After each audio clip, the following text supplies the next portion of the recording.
ہر قسم کی حمد و ثنا اور کبریائی اللہ تبارک و تعالیٰ کی پاک ذات کے لیے ہے۔ بے شمار درود و سلام محمد الرسول اللہ صلی اللہ علیہ وسلم پر کہ جن کی پیروی میں ہی ہماری دنیا کی اور آخرت کی کامیابی ہے۔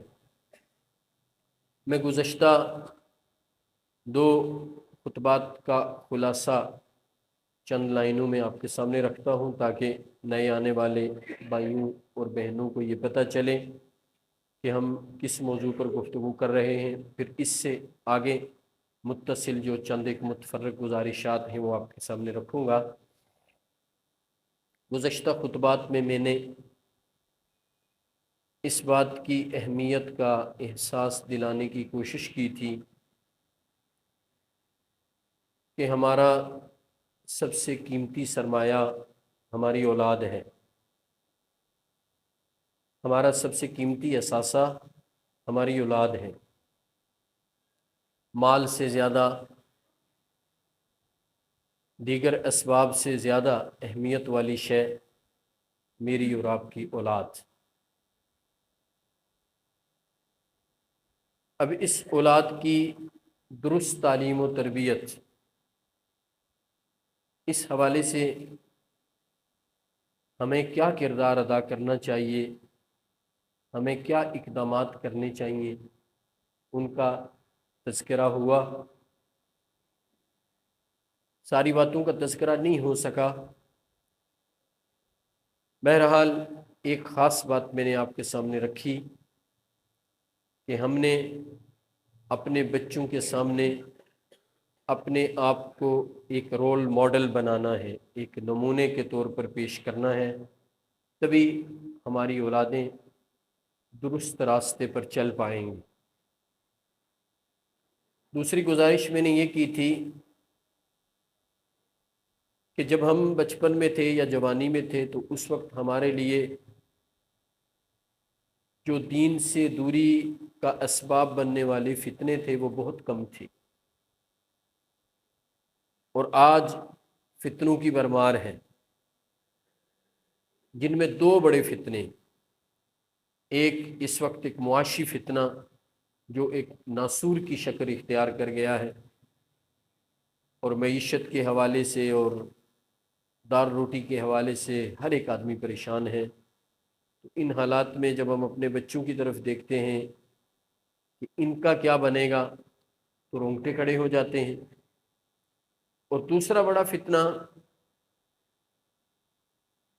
الیکٹرانک میڈیا ہے۔ یہ میڈیا تک ہماری اور بچوں کی فری ایکسس، وہ لیپ ٹاپ کے ذریعے، وہ موبائل کے ذریعے، وہ ٹی وی کے ذریعے، یہ اتنا بڑا معاشرتی فتنہ ہے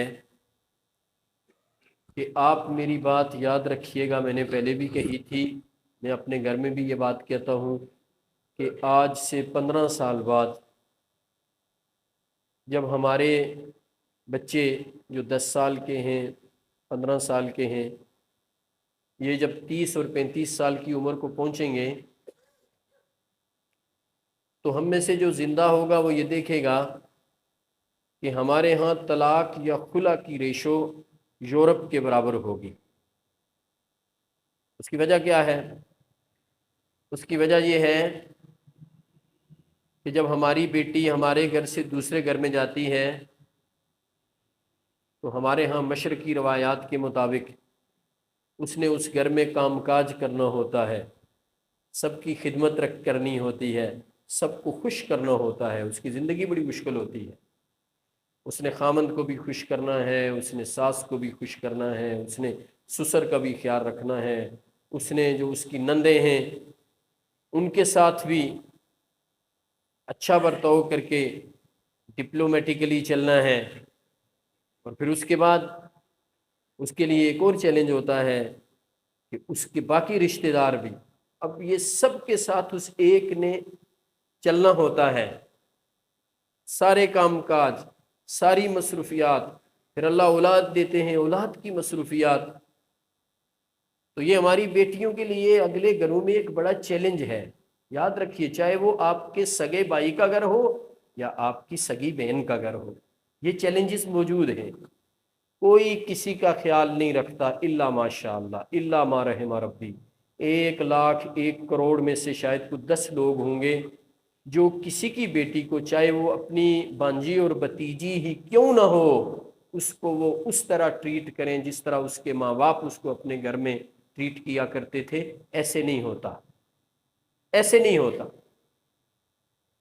تو اب نتیجہ کیا نکلے گا کہ میرے گھر میں تو میری بیٹی کے ہاتھ میں موبائل ہی ہے، لیپ ٹاپ ہی ہے، دنیا کی پڑھائی ہے، نہ کچھ سیکھا ہے، نہ کچھ کیا ہے، نہ کوئی مشکل برداشت کی ہے، نہ کوئی تلخ بات سنی ہے، نہ تلخ بات کو سن کے برداشت کرنے کی طاقت ہے، تو وہ اگلے گھر میں کیسے گزارا کرے گی؟ تب کیا ہوگا؟ یا تو طلاق ہوگی یا خلا ہوگا، یا تنگ آ کے خود خلا لے لے گی یا اگلے طلاق دے دیں گے۔ یہ میں کہانی بیان نہیں کر رہا، ایک بڑے خدشے کا اظہار کر رہا ہوں جو میرے اور آپ سب کے لیے ایک بڑا چیلنج ہوگا، اور اس میں میرا اور آپ کا برابر قصور ہوگا کہ ہم نے آج اگر ہوش کے ناخن نہ لیے، اپنی بیٹیوں کی بالخصوص اور اپنے بیٹوں کی بالعموم اچھی تعلیم و تربیت نہ کی، ان کو درست باتیں نہ سکھائیں، ان کو زندگی گزارنے کا اچھا انداز نہ سکھایا، تو پھر یاد رکھیے ہمارے لیے بڑی مشکلات ہوں گی۔ اور والدین کے لیے اولاد کی تکلیف ان کی ذاتی تخلیق سے بھی زیادہ ہوتی ہے۔ والدین کے لیے اولاد کی تکلیف ان کی ذات کو پہنچنے والی تکلیف سے بھی زیادہ تکلیف دہ اور خطرناک ہوتی ہے۔ سو یاد رکھیے، اپنی ذمہ داری محسوس کیجئے۔ اہم ترین نکتہ اور اہم ترین بات جو میں نے گزشتہ خطبات میں کہی ہے اور دونوں خطبوں میں دہرائی ہے، پھر کہہ دیتا ہوں، اور اگر ساری زندگی کہتا رہوں تو اس کی اہمیت ختم نہیں ہوگی۔ یہ بات اپنی جگہ اتنی ہی اہم ہوگی کہ میں آپ اتنے اہم ہیں، میں آپ اتنے اہم ہیں کہ مجھ سے اور آپ سے جو ایک نسل چلی ہے، قیامت تک جو ہماری نسل کا یہ پورا چین ہے، مجھ سے میری اولاد، ان سے ان کی اولاد، ان سے ان کی اولاد، ان سے ان کی اولاد، ان سے ان کی اولاد، حتیٰ کہ قیامت قائم ہو جائے گی۔ اس پورے چین کی درستگی یا اس پورے چین کو برباد کرنے کے ہم ذمہ دار ہوں گے۔ میں معاشرے میں اتنا اہم ہوں، میری بیگم معاشرے میں اتنی اہم ہے، آپ معاشرے میں اتنے اہم ہیں، آپ کی بیگمات معاشرے میں اتنی اہم ہیں کہ ان سے جو اب نسل چلی ہے، اس نسل کو سنوارنا، اس نسل کو درست کرنا یا اس نسل کو بگاڑنا، اس نسل کو ڈی ٹریک کرنا ان کے ہاتھ میں ہے۔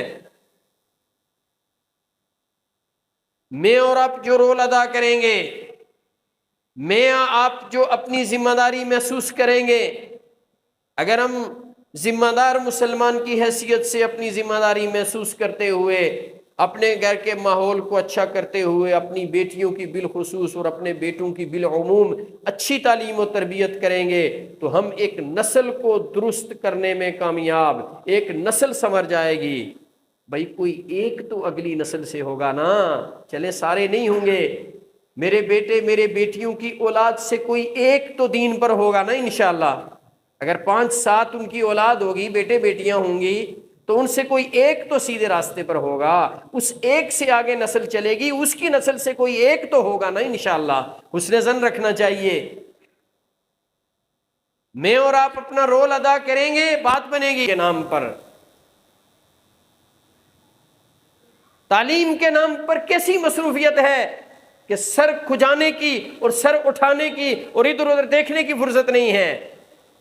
یہ کون سی تعلیم ہے؟ یورپ میں تو ایسے تعلیم نہیں دی جاتی۔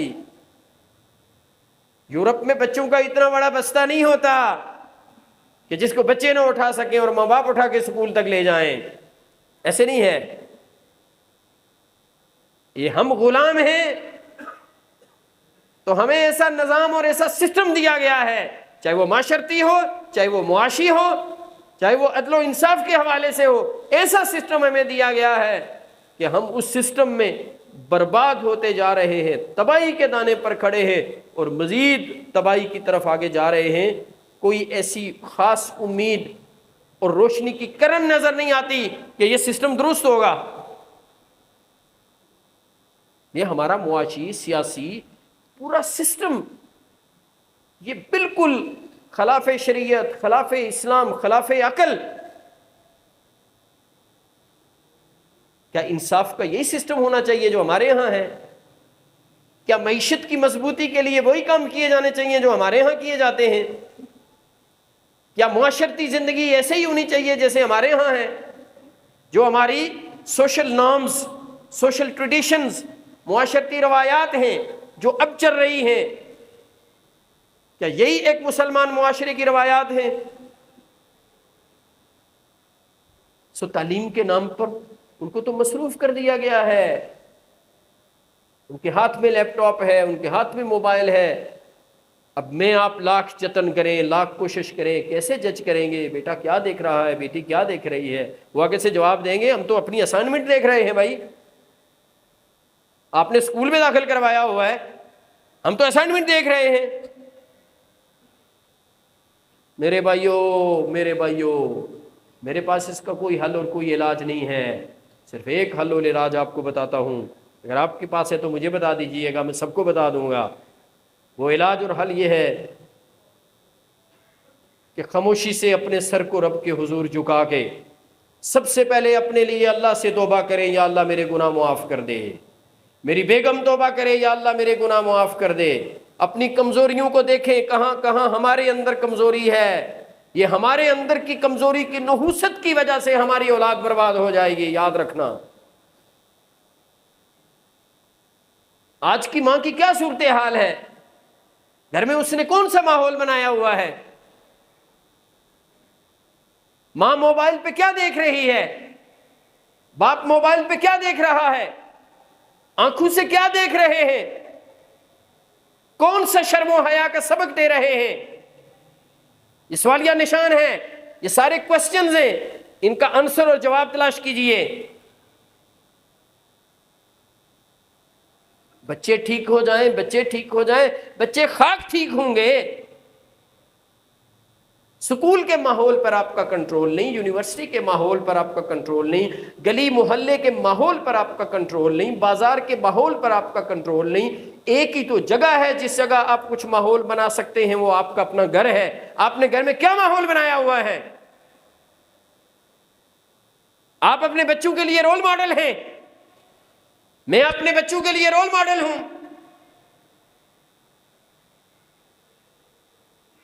اپنے بچوں کے سامنے دوسرے کی غیبت، دوسرے کی چغلی، دوسرے کے متعلق باتیں، جب بچے یہ باتیں سنیں گے، دیکھیں گے، کیا اثر لیں گے؟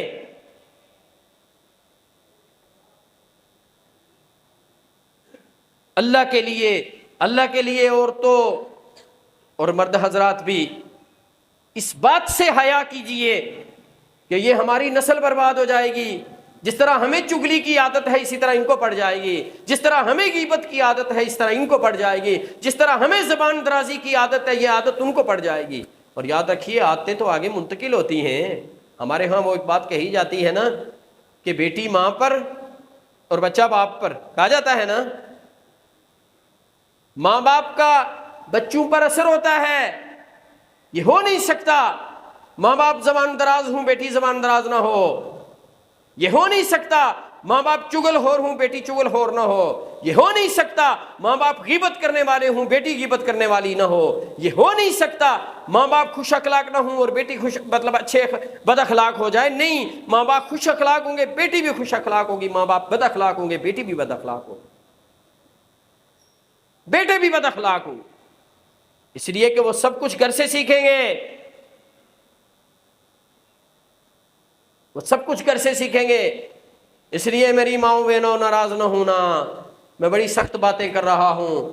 اللہ کی قسم یہ میرا سب سے بڑا درد ہے، یہ میری سب سے بڑی پریشانی ہے، یہ میرا سب سے بڑا مسئلہ ہے کہ میری نسل کا کیا بنے گا. یہ نسل میرے اصل سرمایہ ہے. یہ نوجوان میرے بیٹے میری بیٹیاں یہ میرا مستقبل ہیں.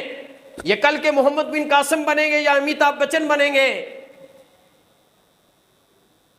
یہی تو میرا اصل ہے، یہی تو میرا سرمایہ ہے، یہی تو میرا راس المال ہے، یہی تو میری انویسٹمنٹ ہے. میں اس پر کبیدہ خاطر کیوں نہ ہوں، میں اس پر پریشان کیوں نہ ہوں، میں اس پر خون کے آنسو کیوں نہ روں، میرے دل میں اس پر کوئی کسک اور کوئی تڑپ موجود کیوں نہ ہو. یہ تو میرا سب سے بڑا مسئلہ ہے. سو میرے بھائیوں، یاد رکھنا ہمارے سلف صالحین کا یہ طریقہ تھا کہ اگر ان کی سواری بھی ان کی بات نہ سنتی، کہیں ان کی سواری بھی بدک جاتی، وہ اپنے گناہوں پر استغفار کرتے.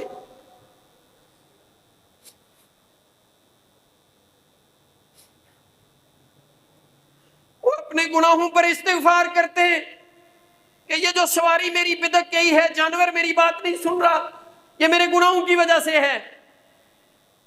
وہ اپنے گناہوں پر استغفار کرتے.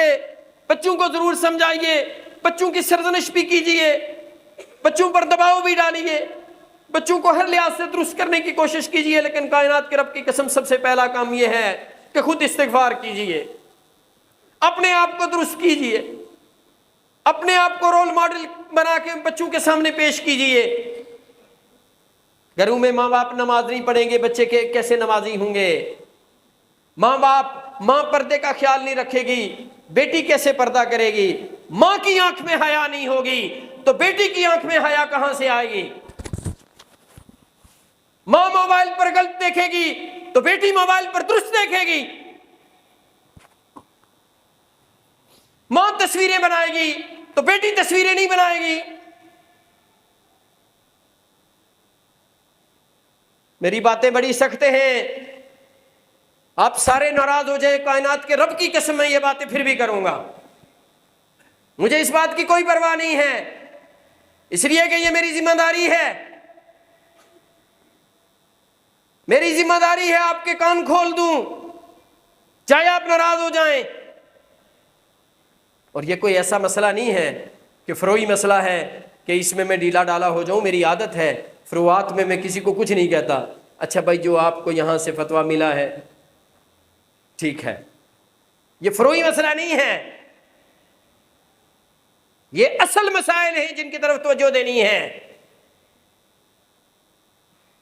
ان میں کبھی مداحنت کا مظاہرہ نہیں ہو سکتا.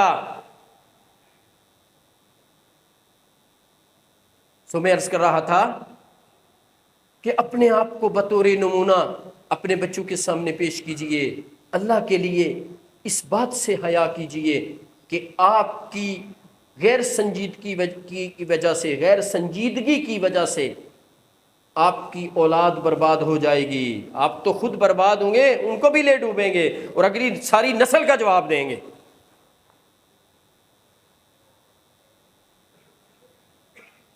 اور ایک اور بات ضروری ہے، اللہ کے لیے اپنی اولادوں کو حلال کھلانا. آپ نے اگر اولادوں کو حلال نہ کھلایا، الٹے ہو کے لٹک جائیں، کبھی فرما بردار نہیں ہوں گی اور کبھی درست راستے پر نہیں ہوں گی. یہ بات بھی میری یاد رکھنا. یہ جن بچوں کے لیے ہم بڑے پریشان ہوتے ہیں نا، میرے بچوں کا مستقبل، مجھے کیا کروں، بیٹی کی ابھی شادی کرنی ہے، ابھی بیٹے کی شادی کرنی ہے، نہ میرے پاس پلاٹ ہے، نہ میرے پاس گھر ہے، نہ میرے پاس کچھ ہے، اب بچوں کے لیے کچھ جمع تو کر لوں. حرام سے ان کے لیے کچھ نہ جمع کرنا، حرام کی ایک پائی گھر میں نہ لانا. یہ مکان دکان سب کچھ ہونے کے باوجود اولاد بھی برباد ہو جائے گی، خود بھی ناکام ہو جاؤ گے، اولاد بھی ناکام ہو جائے گی. ہاں، حلال کے دائرے میں جو جائز کوشش کر کے کما سکتے ہو، لا سکتے ہو، بنا سکتے ہو، کھا سکتے ہو، کھلا سکتے ہو، جمع کر سکتے ہو، ان کے لیے رکھ سکتے ہو، رکھ لو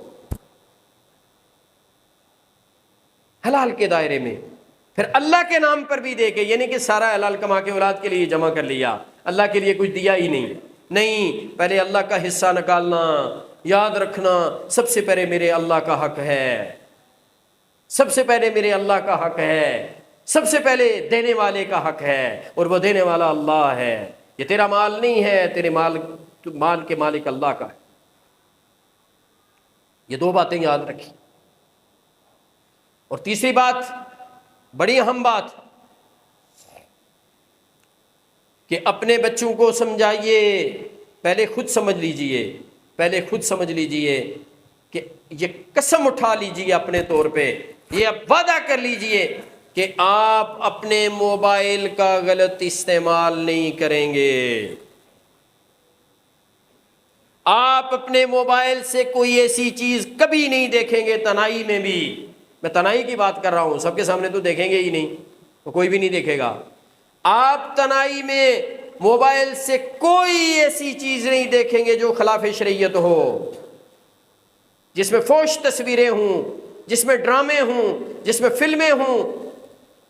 تو بڑا اچھا لگتا ہے نا، ٹیب اور جناب موبائل اور لیپ ٹاپ ہاتھ میں لیا ہوا ہے، کل رو گے، وقت واپس نہیں آئے گا، اللہ بھی ناراض ہو جائیں گے، دنیا میں بھی رسوائی ہوگی۔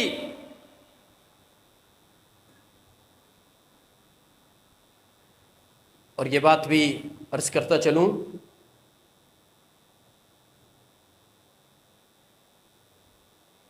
کہ یہ موبائل کا غلط استعمال،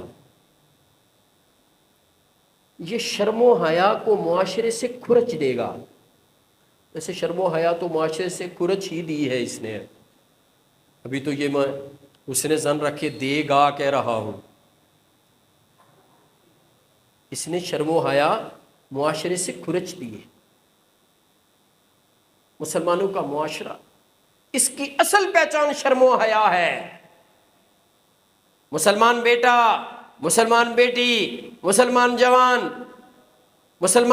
بچی، ان کی آنکھوں میں، ان کے دل میں شرم و حیا ہوتی ہے، یہ شرم و حیا کا مرقع اور مرکب ہوتے ہیں۔ وہ اس قرآن کو پڑھیے، اس قرآن کو پڑھیے جس کو تراویح میں کھڑے ہو کے سنتے ہیں، اس کے مندرجات بھی دیکھیے، یہ کیا کہہ رہا ہے، اس کا پیغام کیا ہے، اس نے کیسے کیسے کردار میرے اور آپ کے سامنے رکھے ہیں۔ میرے بچوں، میری بچیوں، آپ کے سامنے قرآن نے ایک بڑا خوبصورت کردار رکھا ہے موسیٰ علیہ السلام کا، شعیب علیہ السلام کی بیٹیوں کا۔ سورۃ القصص دیکھیے کہ جب وہ مدین کے کنویں پہ اپنے جانوروں کو پانی پلانے کے لیے الگ سے کھڑی ہیں، لوگوں کا ہجوم ہے، موسیٰ علیہ السلام نے دیکھا دو بچیاں الگ سے کھڑی ہیں، پوچھا آپ الگ سے کیوں کھڑی ہیں؟ انہوں نے کہا یہ لوگ ہٹ جائیں، چونکہ مردوں سے اور لوگوں سے اختلاط اور مکس اپ ہونا یہ درست بات نہیں ہے، یہ عورتوں کے لیے درست نہیں ہے کہ مردوں سے ان کا اختلاط ہو، وہ مکس اپ ہو جائیں۔ وہ الگ کھڑی ہیں، شرم و حیا والی ہیں، وقت کے پیغمبر کی بیٹی ہیں، حیا کی مجسم تصویر ہیں۔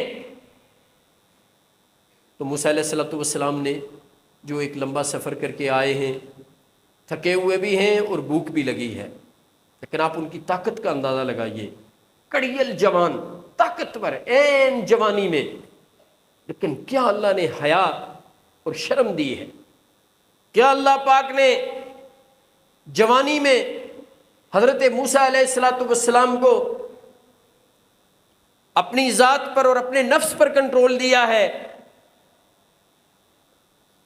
کہ وہ جا کے نا، تو وہ جو پتھر تھا نا، وہ اتنا بھاری پتھر تھا کہ روایات میں آتا ہے 10 آدمی اسے مل کے اٹھاتے تھے اور واپس رکھتے تھے۔ موسیٰ علیہ السلام نے اکیلے نے اس پتھر کو ہٹایا، ڈول پانی کا ڈالا اور یوں پانی نکالا، ان کے جانوروں کو پانی پلایا، ہو وہ سائے میں جا کے رب انی لما انزلت الی من خیر فقیر، اللہ سے دعا کی یا اللہ مجھے اس وقت روٹی کی ضرورت ہے، مجھے روٹی دے دے، بھوک لگی ہے، روٹی دے دے، تیری طرف سے جو خیر آئے میں اس کا حقدار، مجھے وہ چاہیے۔ شعیب علیہ السلام کی بیٹیاں جب واپس گئی نا، تو والد صاحب نے پوچھا کہ بچیوں آج اب جلدی آ گئی ہو؟ تو انہوں نے کہا جی وہاں پہ ایک جوان آیا تو اس نے پھر وہ سب کو ہٹا کے تو ہمیں پہلے وہ پانی ڈول سے نکال کے دے کے جانوروں کو پانی پلایا اور ہمیں بھیجا، تو ہم جلدی آ گئی ہیں۔ تو شعیب علیہ السلام نے یہ سوچا کہ اس کو اس کی مزدوری دے دی جائے، تو انہوں نے اپنی بچیوں کو بھیجا، جاؤ اس کو بلا کے لے آؤ۔ فجاءتہ احداہما تمشی علی استحیاء، قرآن کہتا ہے پھر وہ بچی آئی جو حیا کی مجسم تصویر تھی، جس کی آنکھوں میں حیا، پردہ، نظر نیچی،